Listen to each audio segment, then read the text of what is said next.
निःशुल्क अनिवार्य शिक्षा जो हमारे यहाँ भारतवर्ष में है 12th तक कर दी है। 12th तक लड़कियों के लिए निःशुल्क शिक्षा है और 10th तक अनिवार्य शिक्षा सभी के लिए है, सब इसको पढ़ते हैं। नेक्स्ट, पिछड़े वर्गों का विकास। जो लोग पिछड़ गए हैं, पीछे हैं, आगे निकल गए, उनको आगे बढ़ाने का प्रयास करना चाहिए।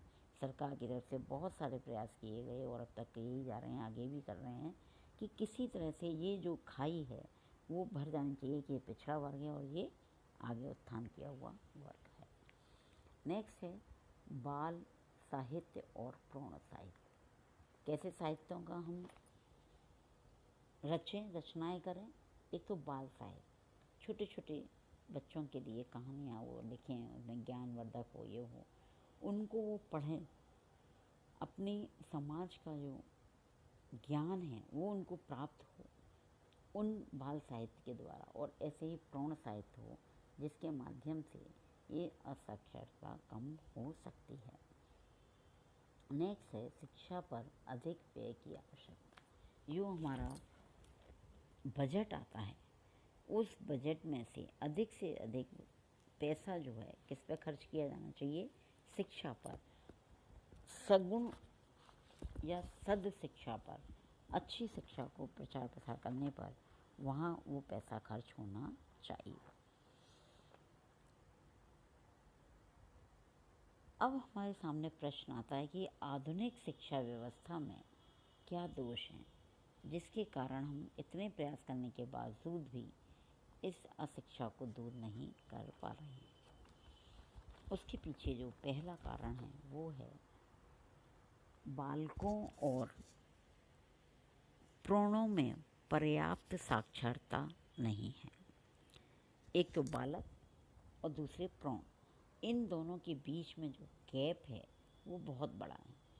मतलब एक पीढ़ी जो बात कहती है पुरानी पीढ़ी, उसे नई पीढ़ी नहीं समझती है और नई पीढ़ी जिस बात को कहती है उसको पुरानी पीढ़ी सुनना नहीं चाहती।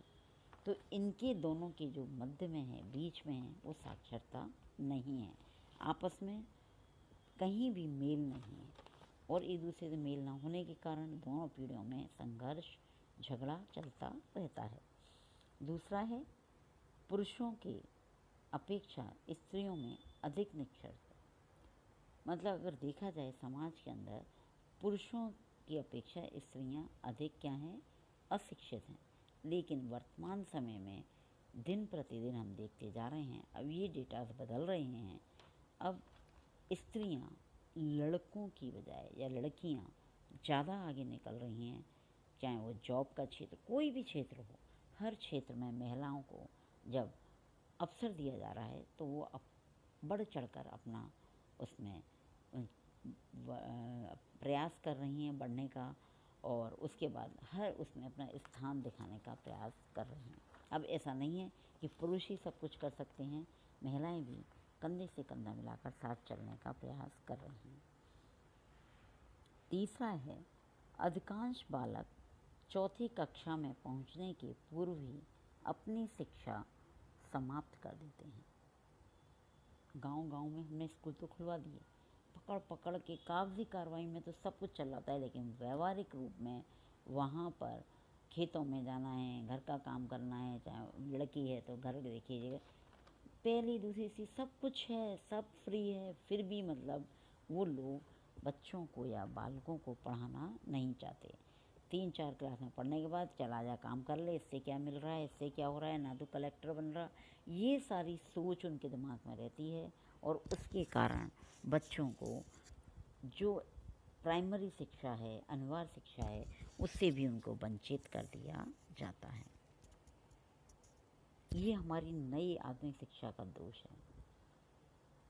या तो इतनी परेशानियां या समस्याएं उसके सामने आती हैं तो वो उनसे समायोजन कर लेता है और अपनी शिक्षा को ब्रेक डाउन कर देता है। नेक्स्ट है निम्न स्तर के अध्ययन तथा शिक्षा के दोषपूर्ण लोगों का होना। एक हमारे देश के अंदर सबसे बड़ी जो आधुनिक शिक्षा का जो दोष है, शिक्षा का दोष है, वो है निम्न स्तर का अध्ययन। अध्ययन बहुत अच्छा उच्च स्तर का नहीं है। दूसरा, निम्न स्तर के साथ साथ शिक्षा पढ़ाने के जो तरीके हैं, जो एक सिस्टम या व्यवस्था बन गई है, वो बहुत ही ज़्यादा दोषपूर्ण है। उसके कारण जो ज्ञान बच्चा लेता है वो किताबों तक बंद रहता है, व्यवहारिक रूप में उसका कहीं उपयोग नहीं आता। तो यानी कि अपनी शिक्षा को व्यवहार से जोड़ने का प्रयास नहीं किया गया है आधुनिक शिक्षा को। अगर ऐसा किया जाए तो शायद उस ज्ञान का या उस शिक्षा के द्वारा हम अशिक्षा की समस्या को बहुत हद तक दूर कर सकते हैं। नेक्स्ट है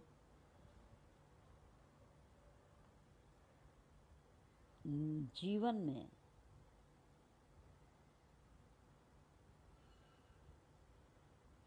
दैनिक जीवन से संबंधित ना होना। मतलब जो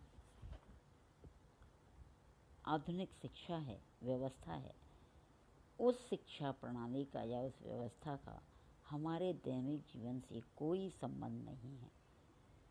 कलेक्टर बन जाएगा, आईएएस बन जाएगा, डॉक्टर बन जाएगा, इंजीनियर बन जाएगा, हम जो पढ़ाई कर रहे हैं वो एक ना एक एम्स को लेके इस आधुनिक व्यवस्था में कर रहे हैं। अब वो बच्चा उस होड़ में सब डॉक्टर, इंजीनियर, आईएएस, आईपीएस, इन सब ऊंचे ऊंचे पदों को लेने के लिए लगे रहते हैं, चाहे उसमें उसकी क्षमता है या नहीं है।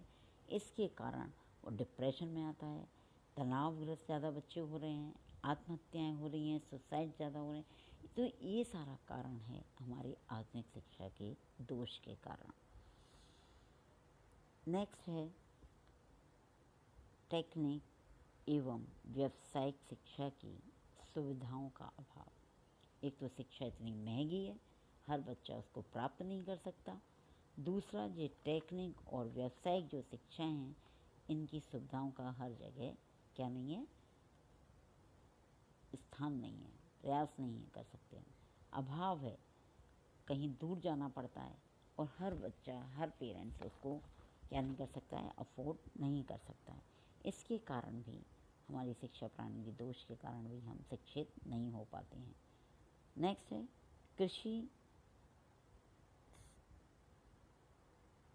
कृषि संस्थानों तथा विश्वविद्यालयों की कमी। कृषि के जो हैं, जैसे हमारे 70% लोग आज भी गांव में रहते हैं, तो ऐसे कृषि संस्थानों और विश्वविद्यालयों के हम स्थापित करें, जिसमें अगर कोई गांव का बच्चा पढ़ लिख के उसका यहाँ रहता है तो वो उसमें नई टेक्निक्स का प्रयोग करेगा, उसको नई टेक्निक से चलाएगा, किसान खेती करेगा, तो उसे ये नहीं लगेगा कि मैं बहुत छोटा काम कर रहा हूँ या बड़ा काम कर रहा हूँ। उसको भी उसमें क्या आएगा, इंटरेस्ट आएगा। तो उसकी बहुत बड़ी कमी है। नेक्स्ट है प्रशिक्षित अध्यापकों का अभाव। और सबसे बड़ा जो दोष है हमारी आधुनिक शिक्षा व्यवस्था में, वो है ट्रेंड अध्यापक नहीं है। बस जैसे जिसको जो आ रहा है वो उसको समझाने का प्रयास करता है। ट्रेनिंग नहीं दी जाती नई शिक्षा प्रणाली के अनुसार। जो उसने सीखा होता है, अनुभव होते हैं, उसके आधार पर वो शिक्षा प्रदान करता है।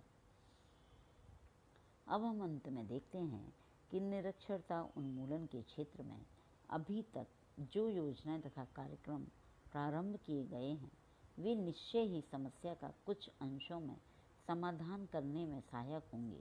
फिर भी निरक्षरता उन्मूलन के क्षेत्र में बहुत कुछ करना शेष है, जिसके लिए प्रशासन का दृढ़ संकल्प तथा जनता का सहयोग भी जरूरी है। आज आवश्यकता है देश में फैली निरक्षरता को दूर करने के लिए युद्ध स्तर पर कार्य करने की। प्रत्येक सरकार का यह कर्तव्य हो जाता है कि वह इस समस्या का समाधान करने में अपना पूरा सहयोग प्रदान करे, जिससे इस चुनौती का समाधान किया जा सके और देश विकास के पथ पर तेजी के कदम बढ़ा सके। कहने का तात्पर्य है कि यदि हम अशिक्षा से या इस समस्या से अपने देश को स्वतंत्र करना चाहते हैं, तो हमें देश की जो सरकार है या देश के जो प्रतिनिधित्व करने वाले लोग हैं, वो इसमें सहयोग प्रदान करें और उनके सहयोग के लिए हम समाज के, देश के सभी लोग उनके अनुसरण करें, उनमें सहयोग दें, तभी हम इसे अपने देश से भगा सकते हैं। अन्यथा ये धीरे धीरे घुन की भांति हमारे देश को निर्बल, असशक्त और असहाय बना